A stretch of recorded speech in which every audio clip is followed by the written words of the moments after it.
Marshals stand down. Those three words, according to newly revealed legal records, changed everything in the case against Judge Caldwell.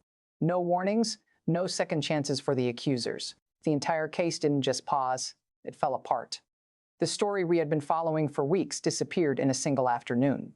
J.D. Vance reportedly stopped all actions after being shown what insiders are calling the files, written proof suggesting the 114 allegations were part of an organized plan. And when you see exactly what was inside those files, the timestamps, the metadata, the trail of messages, you'll understand why even the loudest critics are now changing their minds. Everything we thought we knew just changed. So what made Vance make this shocking decision? One moment, one choice, one set of files he should have seen weeks earlier? According to official records dated within the last 72 hours, Vance was shown evidence that completely went against the base of the case. Not some of it, all of it. But here's the important part. This wasn't random. This was months of accusations, news coverage, and planned pressure finally meeting written proof. The files go back to messages dated as early as January of this year. They include internal notes, email chains with timestamps, and what legal experts are calling one of the most important metadata finds in a federal case this decade. Judge Caldwell, a man who spent months watching his name fall apart in real time, was never meant to see these documents. Neither was the public.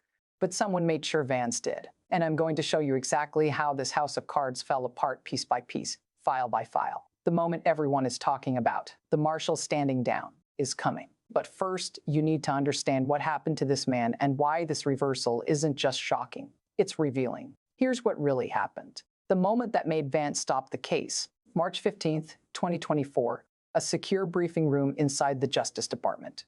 According to people who know about the meeting, Vance arrived expecting a normal case update. Instead, he was given a 247-page file that had never been added to official proceedings.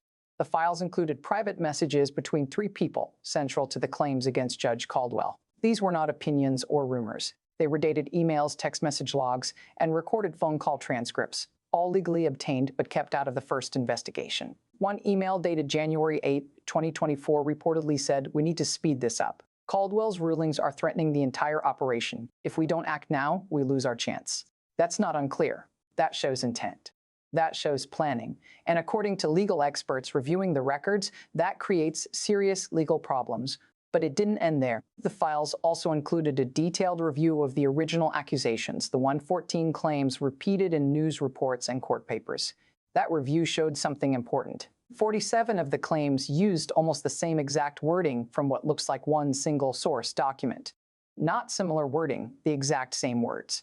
A former document expert who has testified in more than 200 federal cases reviewed the metadata and said, "This level of copying doesn't happen by accident. This shows coordination.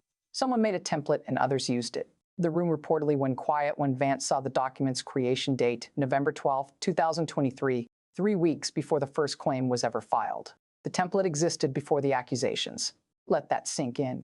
But here's what no one expected. The files also showed messages proving coordination between some accusers and members of a political group that had called for Caldwell's removal months earlier. Those messages talked about Phase 2 and media rollout timing. According to the file, local news coverage jumped within 48 hours of those internal emails. That's a pattern worth looking at. One legal planner quoted in the records wrote, "Once the first 3 stories run, the story takes over itself.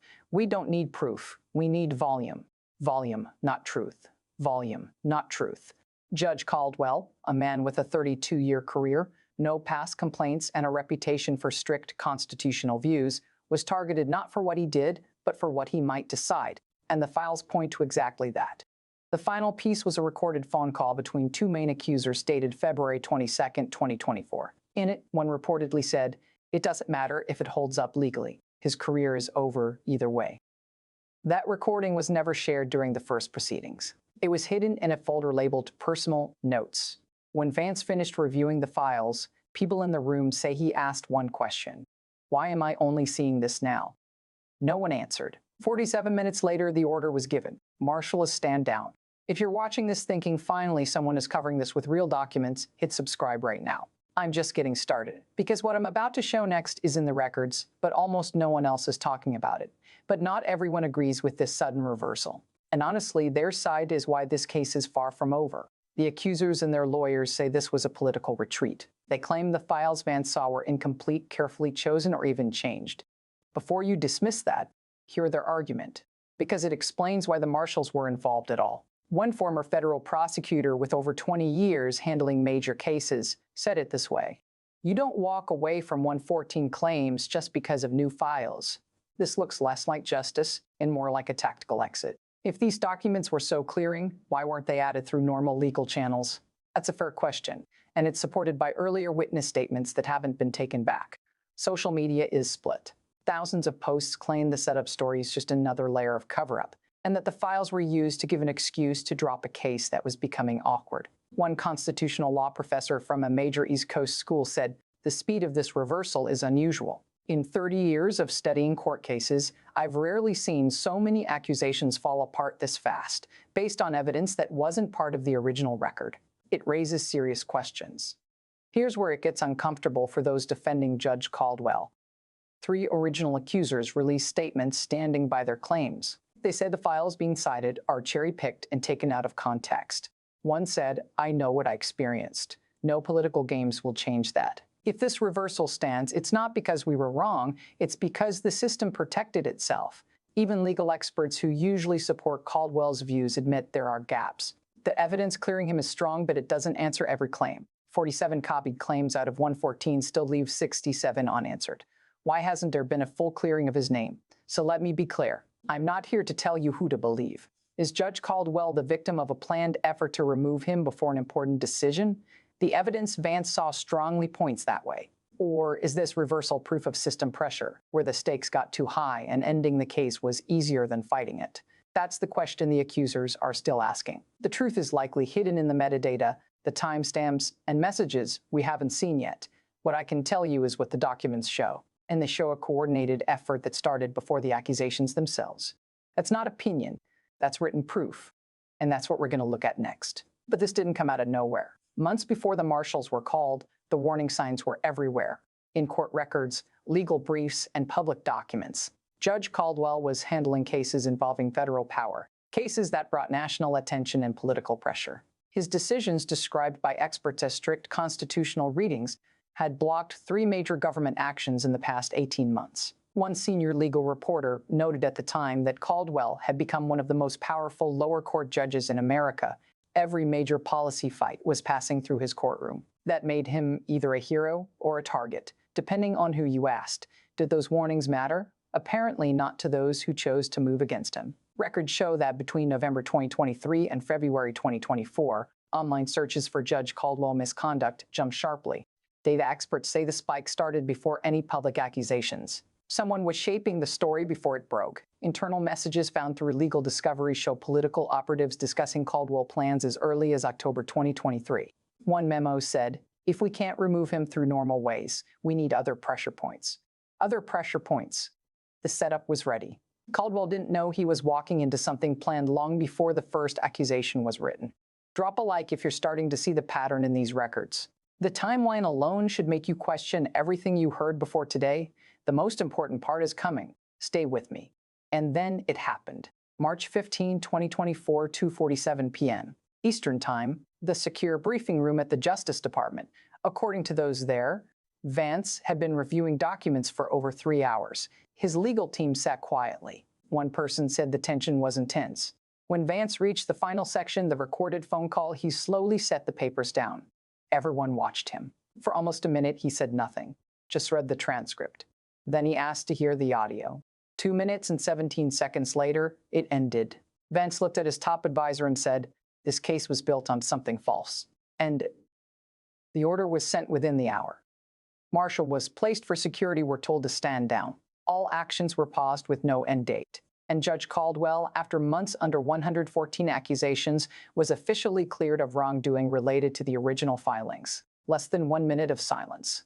That's how long it took Vance to understand what he heard. That and 3 hours reviewing evidence that should have been seen months earlier. But here's what most people missed while focused on the stand down. Within 6 hours of the order, federal investigators opened a new review, not into Caldwell, but into those who started the accusations. Sources say subpoenas are expected within 30 days. This wasn't just a reversal. It was the start of something new. The accusers who built the media story are now under the same spotlight. The roles have flipped. Don't go anywhere. What comes next changes everything. Drop a comment now Did you expect this? Were you following this case before today? The next part changes the whole view. Legal experts who focus on federal courts are calling this one of the biggest reversals in recent memory. One former assistant U.S. attorney with 15 years of experience explained it. What makes this so unusual isn't just the reversal, it's the evidence. When metadata shows claims written before the event supposedly happened, that's not a weak case. That's possible fraud against the court. In simple terms, if these documents are real, the people who filed the claims could face serious legal trouble. A constitutional law professor added something important for everyone, no matter their politics. This case shows a weakness in how misconduct claims are handled. If organized groups can attack a judge with fake claims, the impact goes far beyond this case. The example matters. Here's what federal prosecutors are said to be discussing privately. If we don't chase this hard, we tell people this plan works. You can create drama, hurt someone's career, and walk away when it falls apart. That can't be the lesson. And it's not just one view. Even defense lawyers who usually support accusers are concerned. One said, "I've spent my career believing people who come forward. But when you see this level of coordination, emails, metadata, pre-written templates, you have to ask tougher questions. Were real issues mixed with fake ones? We may never know." The growing agreement, which is rare, is that no matter what you think of Caldwell, the process used against him was deeply broken. That matters for the next judge and the one after that. If this breakdown helps you understand what the news missed, hit the like button. It helps more than you think, and there's still more ahead. So what does this mean for you? Right now, legal groups on all sides are rushing to understand what this means for oversight of judges. Early reports say at least 14 other cases are being rechecked for similar signs. But this isn't only about judges. If you've ever been on a jury, testified, or filed a complaint, this affects you. The same tools used here, planned claims, media push, hidden evidence, could be used elsewhere. Next time you hear about many accusations at once, ask yourself, were they checked separately, or do they come from one source? The investigation into Caldwell cost taxpayers over $4.7 million. That covers lawyers, investigators, security, and paperwork. That money is gone. And if the claims were fake, there's no way to get it back. If you pay taxes, you helped fund an investigation that may have been built on false ground. That should worry you, no matter your politics. If you ever appear in federal court for business rights or anything else, the judge handling your case works in this system. Judges who rule against powerful groups now know that organized attacks are possible. Some will keep ruling by their beliefs. Others may hesitate. That hesitation can change results, maybe even yours. I'm not giving legal advice, but here's what informed people are doing. First, they're checking sources closely. When many claims appear at once, they ask where they came from and if the words match. Second, they watch metadata. Files have digital tracks, dates, and edit histories. Those details matter. Third, they study how stories spread. If something goes from unknown to everywhere in 2 days, someone is pushing it. Who benefits? Knowledge protects you. That's why I make these videos. Here's what big media isn't stressing. If this worked against a federal judge with teams and resources, it could happen to anyone. Think about it. You post online. You take a stand at work. You upset someone with power. The tools used here exist. The templates exist. The networks exist.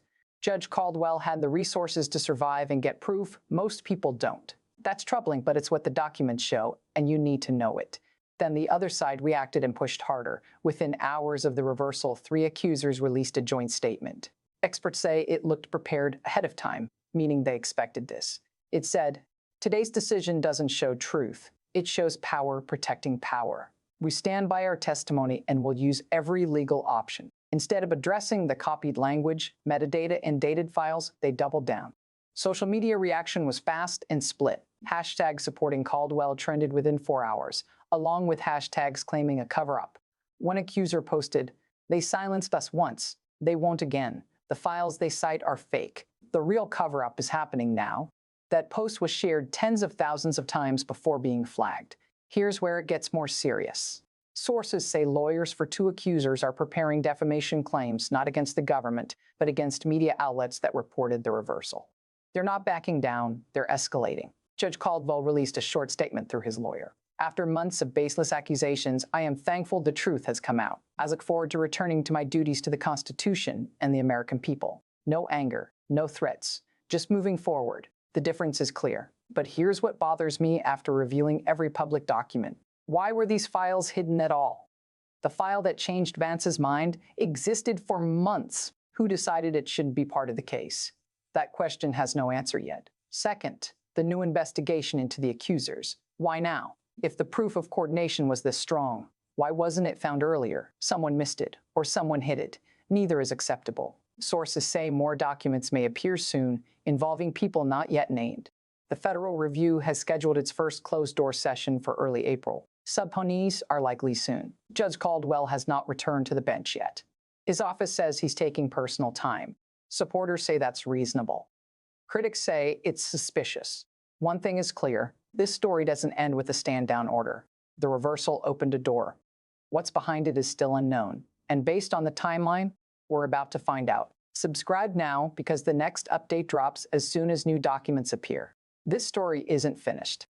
The investigation has just begun, and you'll want the update when it happens. Hit subscribe, turn on notifications. Here's where things stand. As of today's recording, Judge Caldwell remains cleared of all claims from the original filings. He hasn't returned to active duty yet, but is expected to within 2 weeks. The federal review into the origins of the claims is active. No charges have been filed, but experts expect movement before the end of April. 3 accusers have hired new lawyers focused on defamation defense, a sign they may expect legal action. Vance has not made more public statements beyond confirming the reversal. His office declined to comment further on the files. Here's what's not in official reports yet. Sources say at least one person involved in the coordination has contacted investigators about cooperating. If that's true, names may come out soon. Key dates to watch: early April, first closed-door session. Mid-April, deadline for subpoena responses. Late April, expected return of Judge Caldwell to the bench. The timeline is moving toward answers. But after reviewing everything, this keeps coming back to me. Judge Caldwell is cleared for now. On the surface, it looks like justice. A man wrongly accused is cleared. But stories like this rarely end where we expect. The investigation is just starting. The accusers haven't taken anything back. The political pressure that made Caldwell a target hasn't gone away. And somewhere in those files, the ones Vance saw, there may be details we haven't seen yet. Is this really the end, or just the start of something bigger? The truth is still coming out. The story is still being written. What I promise is this: I'll keep following the documents. I'll keep watching the court filings. And I'll keep explaining what it means in simple language without spin. Subscribe if you want the full picture, not just headlines. Turn on notifications, because the next update could change everything we think we know about Caldwell, about the system, and about who really holds the power. And when it happens, we'll break it down together. I'll see you in the next.